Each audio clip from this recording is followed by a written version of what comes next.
మిత్రమా, నీ జీవితం ఒకడి చేతిలో ఆటబొమ్మ కాకూడదు. ఓటమైనా గెలుపైనా, బాధైనా బరువైనా, నష్టమైనా ఎంత కష్టమైనా నీ జీవితం నీ చేతుల్లోనే ఉండాలి. ప్రాణం పోతూ ఉన్న బానిస బ్రతుకు మాత్రం బతకవద్దు. ప్రతి నిమిషం ఎందరో పుడుతున్నారు, మరెందరో మరణిస్తున్నారు. అందులో ఒకరిగా నువ్వు ఉండకూడదు. నువ్వు ఉన్నా లేకున్నా నీ పేరు జనం గుండెల్లో సజీవంగా ఉండేలా ఏదైనా సాధించాలి. అప్పుడే నీ జన్మకు అర్థం ఉంటుంది. ఒక్కటి చెబుతాను, గుర్తుపెట్టుకో. మరణించాక కూడా మనం బ్రతికుండాలి అంటే 10 మంది చదువుకునేలా ఏమైనా రాసిపోవాలి, లేదా 10 మంది మన గురించి రాసేలా ఏదైనా చేసిపోవాలి.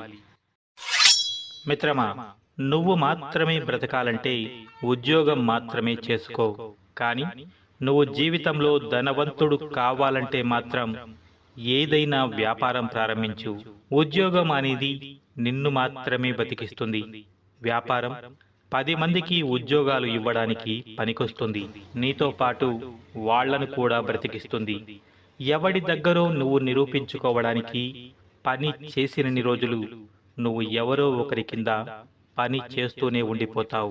నీకోసం నువ్వు ఎప్పుడైతే పని చేయడం మొదలు పెడతావో అప్పటి నుంచే నీ సామ్రాజ్యానికి నువ్వు పునాది వేయగలుగుతావు. మెప్పు కోసం పని చేసే చోట నిన్ను వాడుకుని వదిలివేసే వాళ్ళు ఉంటారు. నీకోసం నువ్వు చేసుకునే పని వెనుక నువ్వే ఒక యజమాని అవుతావు. నీ కల గురించి నువ్వు కష్టపడకపోతే వేరే వాళ్ల కోసం నువ్వు చాకిరీ చేయక తప్పదు. నీ జీవితం నీకు నచ్చినట్టు ఉండాలంటే నీకోసం నువ్వు ఎంతో కొంత కష్టపడు. లేకపోతే జీవితాంతం ఎవడో ఒకడి కింద పనిచేయాలి. గుర్తుపెట్టుకో, జీవితం ఎక్కడా ఆగిపోదు. నీ దగ్గర అన్నీ లాగేసుకుంటే 0 నుంచి మొదలవు. నీకు నిలువ నీడ లేకుండా చేస్తే ఊరి చివర ఉన్న చెట్టు కిందకి చేరు. సొంత చుట్టం కూడా చీదరించుకుంటే చల్లగా వీచే ఆ చిరుగాలిని నేస్తమనుకో. నీకు సంపాదించే ఓపిక లేకపోతే ఊరిలో ఉన్న కోవెలలో పెట్టి ఆ గుప్పెడు ప్రసాదంతో కాలం గడుపు. అంతకంటే పోయేది ఏమి ఉండదు. ఇంతకంటే నిన్ను ఎవరూ ఏమీ చేసేది ఉండదు. సాధించాము అని వాళ్ళనుకుంటే ప్రశాంతత దొరికింది అని నువ్వనుకో. ఏం చేయగలరు నిన్ను కక్ష కట్టి? ఇంతకంటే నీ పరిస్థితి బాగా లేనప్పుడు అందరూ అయ్యో అంటారు, కానీ కొందరే చెయ్యి అందిస్తారు. అలాంటి వాళ్లను ఎప్పటికీ మర్చిపోకు. ఒకవేళ నువ్వు మర్చిపోతే నీకేం నష్టం కాదు. రేపు వేరొకడు ఆపదలో ఉన్నప్పుడు ఆ సాయం చేసే చేతులే వెనకడుగు వేస్తాయి. నీలాగే వాడు కూడా అవసరం తీరిపోయాక పట్టించుకోడేమో అనుకొని చెయ్యి అందించడం మానేస్తారు. నువ్వు చేసిన తప్పు నీతో పోదు, ఆకలితో అవసరంలో ఉన్న వేరొకడి మెడకు చుట్టుకుంటుంది. మిత్రమా, నీ స్నేహితులతో కానీ బంధువులతో కానీ అందరితోనూ ఎక్కువగా చనువుగా ఉండకు. నీకు ఇష్టమైన వారితో, ప్రియమైన వారితో మాత్రం నీకిష్టమైనట్టు ఉండు. నీ ప్రేమ, నీ ఇష్టం వారి పట్ల నిజంగా ఉన్నంత వరకు వారెలా ఉన్నా నువ్వు పట్టించుకోవు. అర్హత లేని వారికి అతిగా చనువు ఇవ్వకు. అలాంటి వారు ఇచ్చిన చనువును అడ్వాంటేజ్గా తీసుకుని నీ నెత్తిన ఎక్కి కూర్చుంటారు. ఎవరికి కూడా ఎక్కువగా అందుబాటులో ఉండకు. ప్రతి క్షణం వారికి అలా అందుబాటులో ఉంటే నీవు అనవసరంగా అలుసైపోతావు.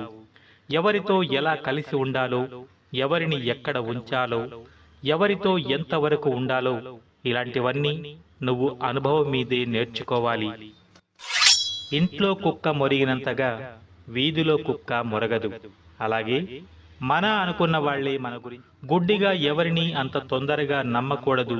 గుర్తుపెట్టుకో, నా దృష్టిలో ప్రేమించే వారికన్నా ద్వేషించేవారు చాలా గొప్పవారు. ఎందుకంటే ప్రేమించిన వారు ఏదో ఒక రోజు మర్చిపోతారు, నిన్ను వదిలేసి వెళ్ళిపోతారు. కానీ ద్వేషించేవారు మాత్రం మనల్ని జీవితాంతం గుర్తుపెట్టుకుంటారు.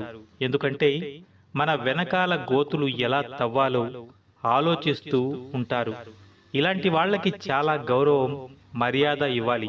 ఎందుకంటే వాళ్ళ పనులన్నీ మానుకొని కేవలం మన కోసమే ఆలోచిస్తున్నారు కాబట్టి. ఒక ఆడది ఎంత గొప్ప అందగత్తె అయినా, ఎంత పగరుబోతు ఆడది అయినా, ఎంత గొప్పదైనా ఒక మగాడి ప్రేమ ముందు ఓడిపోతుంది.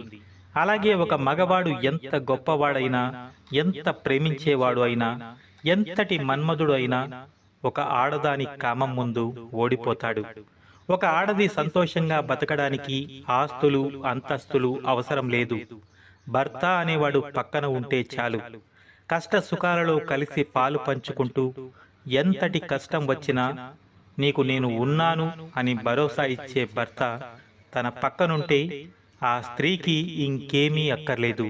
జీవితాంతం సంతోషంగా గడిపేస్తుంది. కాదంటారా? నిన్ను వాడుకొని వదిలేశారని నువ్వు కుమిలిపోయే బదులు ఇంకొకటి చేతిలో మోసపోకుండా ఉండేందుకు ఎలా బ్రతకాలో నేర్చుకో. నువ్వు నిజాయితీగా లేకపోయినా పర్వాలేదు, కానీ ఎదుటివాడిని గుడ్డిగా నమ్మకుండా ఉండగలిగితే మాత్రం ఏ ఇబ్బందులు లేకుండా బతకొచ్చు. నువ్వు ఎప్పుడైతే మనుషుల మీద నమ్మకాలు పెట్టుకుంటావో సరిగ్గా అప్పుడే నీకు తెలియకుండానే నీ వెనకాల గోతులు తవ్వడం మొదలు పెడతారు. కాబట్టి ఏదైనా ఒక మాట ఇచ్చే ముందు కాస్త ఆలోచించుకో. ఈరోజు ఎవరినైనా నువ్వు నమ్మే ముందు రేపు మోసపోవడానికి ఈరోజు సిద్ధంగా ఎలా ఉండాలో ముందుగా నిర్ణయించుకున్న తర్వాతే నమ్ము. కాబట్టి ఎవరిని గుడ్డిగా నమ్మకు. ఇది గుర్తుపెట్టు.